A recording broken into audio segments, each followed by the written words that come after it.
Welcome to Tone Talks. Welcome to Tone Talks. Welcome to Tone Talks.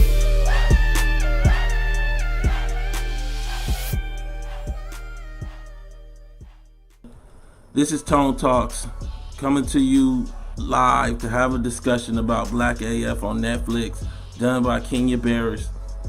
Kenya Barris supposed to be from here, LA. I'm gonna break all that down, how he just out here pushing this story and he not really honest about his own background and how it makes him the wrong vessel to make this story.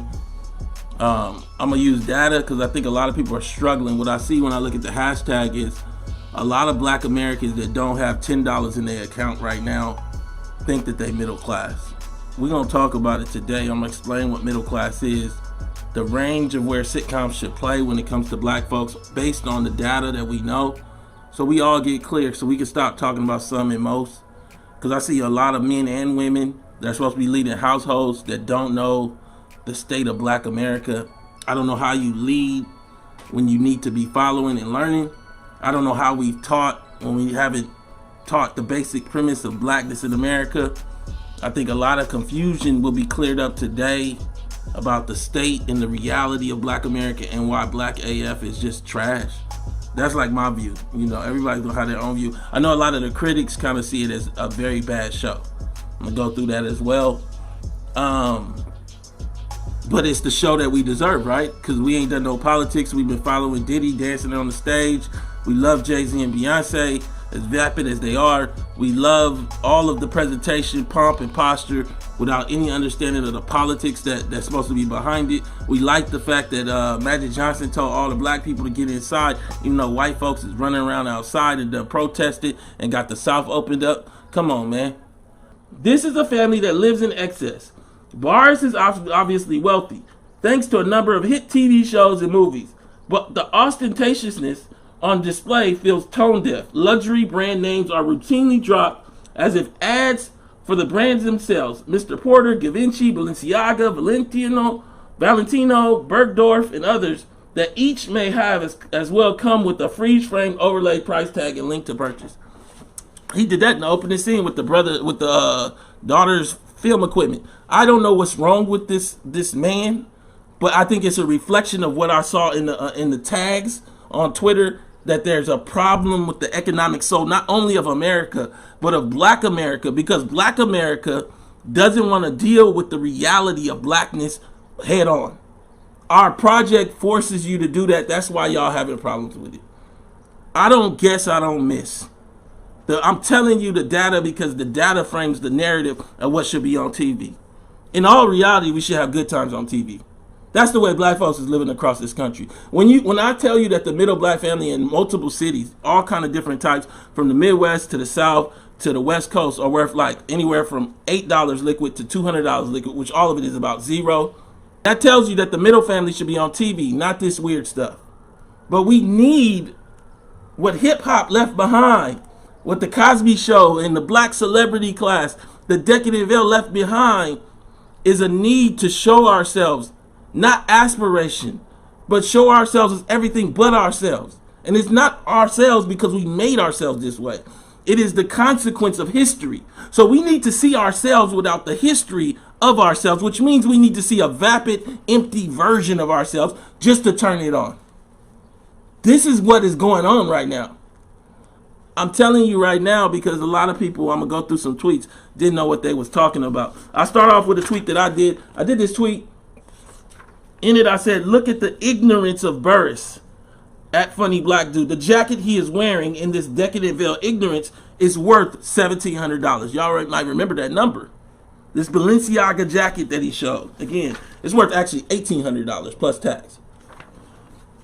I have shown that the middle Black family before coronavirus was worth only $1,700 without depreciating assets. At Netflix should take this show down. Black AF. There's no reason that man should have had that jacket. It's so disrespectful. That jacket on this show and titled it this way. He should have titled this show something else. And really, he shouldn't have been able to make the show. And I'll get into him personally as I know it, because I know LA. That's one thing I know. I know this city. And I know that this man ain't a reflection of this city. He's a reflection of his mother's own ego. That's what I see. And I'm just telling you that we see a lot of consequence of allowing these people that now don't represent the race, but represent quirky realities of the race. His wife was the same way, not the one on the show, the one, the actual butterfly or whatever the hell her name, Rainbow. And she was half this and half that, and it's just some quirky, that's not anywhere in the range of normality in Black America. Black America are black folks across this country. Understand this. Let me read one by Marguerite, Critical Side Eye. Shout out to her. She said, it's just a story, replying to somebody else who said it's just a story. Like Black AF is just a story. It's just a story until it informs your neighbor about black life. Media shakes ideas. We all know this, so cut the crap. It's especially important that black life is depicted accurately because we represent the bottom caste of society, contrary to popular melanated belief. That's why I framed the wealth data. No matter what you think about yourself, I mean, and going back to what I said about not knowing black folks, a lot of y'all don't even know the economics of your own parents. Like, you really don't know your parents are wealthless. Y'all, because you sit in the house in, say, Atlanta or in Tennessee or whatever, y'all don't open up the books, though. I'm not saying all of y'all, but a lot of y'all don't open up the books. So you don't find out that there's seconds on the house, or that your parents used all the money, or that you just think that Thanksgiving mean y'all middle class. But if you actually look at the economics, your parents are negative. Negative in retirement. Now, I'm not saying that that's their fault. I'm just saying that you don't know your own parents. Then you get to your little friends that you graduated from, aka Delta, Kappa, whatever you did, graduated from one of these black colleges, or graduated from a PWI, Stanford, UCLA. I'm talking ADOS right now. Y'all don't really talk about not how much you make, how much are you worth, and why that's the case. What is your family background? What is your family background beyond your parents? Those discussions don't really happen a lot in ADOS. So you don't even know these people, not economically. So how can you know black folk? You're just making an idea of black folks based on one part of a city, oftentimes the very best part that got the Trader Joe, and the best reflection of the people that you know on Thanksgiving. Funny black dude is his tweet. Kenya Barris has painted his privilege with the black ghetto. Understand that this comes from the New Yorker. This part. To Barris' mother, Tina, TV writing seemed like a crazy gamble. In fact, right after he graduated, she'd hook him up with a job as the press secretary for LA Councilman Nate Holdman. My mama didn't know Nate Holdman. I'm not saying this about wrong and right. I'm saying that from Hancock Park to your mama giving you your first job, you don't know nothing about what black folk going through. I don't know how you come from $1 million house in Hancock Park, go to a high-end private school, and then go try to say you're going to make the show that black folk aspire to, that basically tries to traffic on the black identity without telling the story of black identity. This is why this show is such a problem. He has an identity crisis going on, and it shows up right on screen. But see, a lot of people can't see it because they got the same identity crisis. See, your mama been filling out your applications and making sure that you got into Clark and doing all the stuff that made you grow up. And now, when it's time to talk about things in a broader sense, you only want to talk about you. Black AF is the throw up of a black America that forgot black America to become wealthy.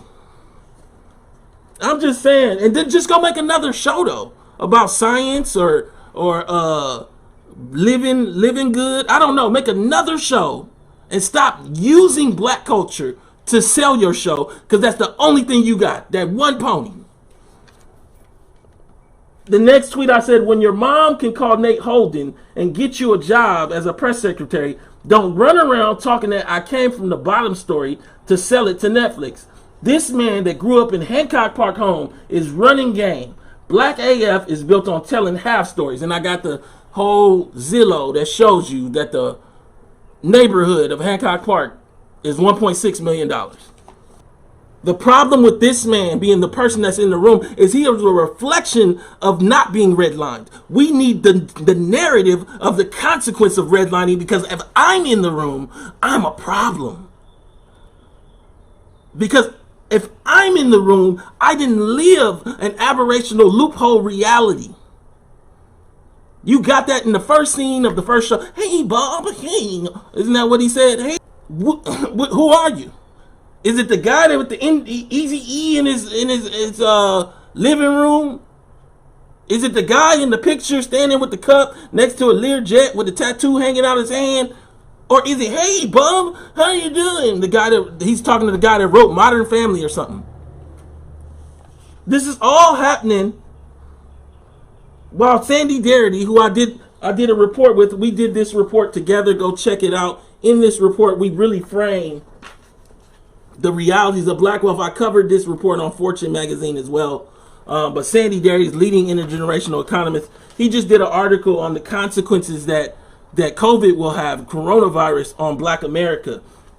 And I think for a lot of people, I'm starting to see that they can't deal with this reality. They can't see this reality, this consequence of blackness. So they ask him different questions on the disparities in health and wealth, on the greater risk to blacks, all the consequences that are going to come from coronavirus. On the greater risk of blacks, as an example. This is on Black Enterprise. You can go pick it up. The types of disparities we're talking about in terms of disadvantage, particularly with respect to unemployment, is fairly widespread, but it disproportionately weighs on black America, particularly for folks who are in personal contact, personal service employment that require close connections to your customer base.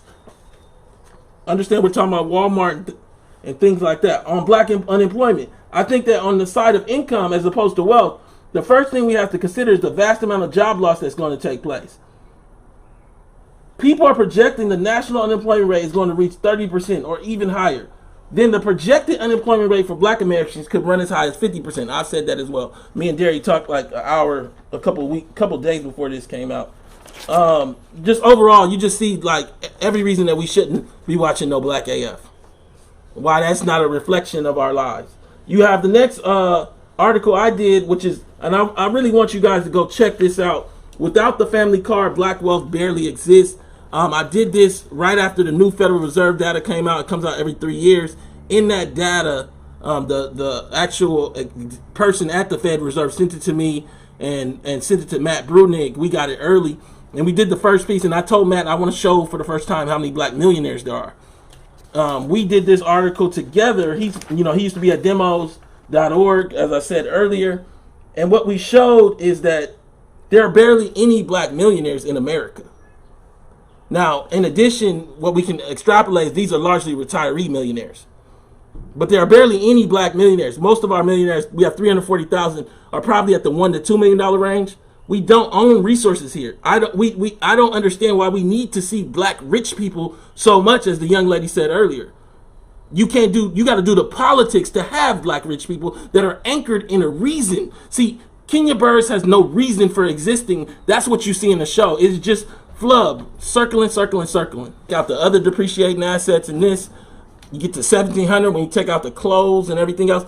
A lot of what we see is that they're boosting our wealth to make us feel good, when in reality we are a wealthless group. Ask yourself about your cousin, your brother, even your close friends. Why is it that all the time people are always short? What we see is we don't really want to deal with why this happened. One of the reasons that this happened is we allowed for a ecosystem of Kenya Barris to be created from the Cosby Show forward. When I look at Blackish, because I have to go back to Blackish to understand Black AF, created by Kenya Barris, I asked initially, why is this on screen? Did a show on it before. In that show, I exposed how Channing Dungey, and you can go read the article yourself, I'll pull it up on screen, ABC wants to focus more of its programming on the working class.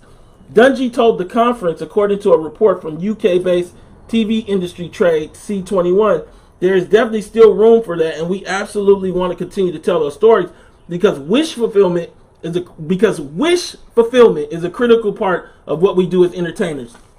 In this show, what I show you guys is that Blackish is not only It's not only a rare, like, it's impossible. He's an ad executive from Compton, supposedly. It's the weirdest thing. Those people make $85,000, $90,000. Okay, let's put them at 160. They are in a multiple $1,000,000 house in Sherman Oaks. They are in a multiple $1,000,000 house, and his wife is a doctor too. They have multiple kids in private schools. There is no way that happens. The numbers don't add up. You can't show us fantasy. That is not how white people get into Sherman Oaks at the age of 40. They get into Sherman Oaks at the age of 40 based on inheritance, based on wealth transfers. You can't show us wish fulfillment that doesn't have reality in it. While they're showing us Blackish, they're showing white folks Roseanne. Roseanne is in a house. It's done in a house in Evansville, Indiana, that today is worth $140,000. They are not showing regular, everyday white folks shows that make them feel bad about being everyday white folks. Roseanne is in a house that's worth $140,000. It was on the air before for I believe almost a decade, a hit. Came back in a Trump America and was a mega hit. In the same Evansville, Indiana house worth $140,000. I'm saying to you because they did the same thing with Mixed Dish and all this weird stuff. It is all odd ball stuff that doesn't deal with the framework of what I told you.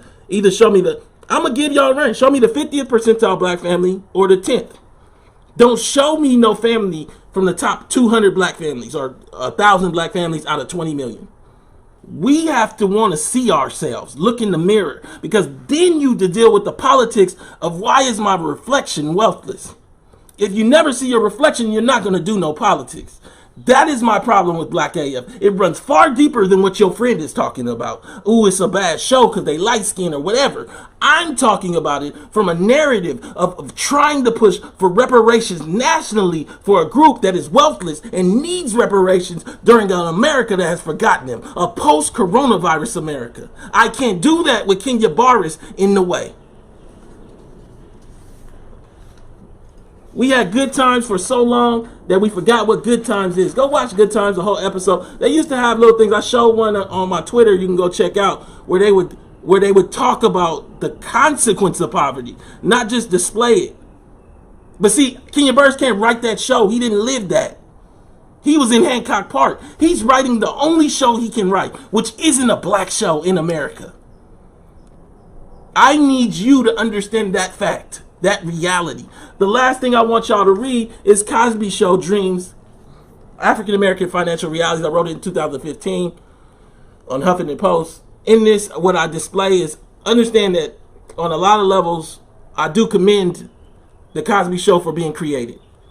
It showed a lot of black folks that had no context of that, like kind of like life as life, that kind of life. But what it didn't show is a middle class family. Before the 90s, we didn't have wealth data. We just had income. As Motown turned the corner, civil rights ended, we started to believe that black folks had gotten access that they never had. In Cosby Show Dreams, I start to explain how this was a race, not just a race neutral, but a race empty show on purpose, and how it gutted our politics. I'm not guessing. There's a section. Yet despite this positive impact on the exceptional black individuals' acceptance into white America's psyche, it may have done the opposite for America's ability to relate to the average black family struggles that resulted from a legacy of Jim Crow and slavery.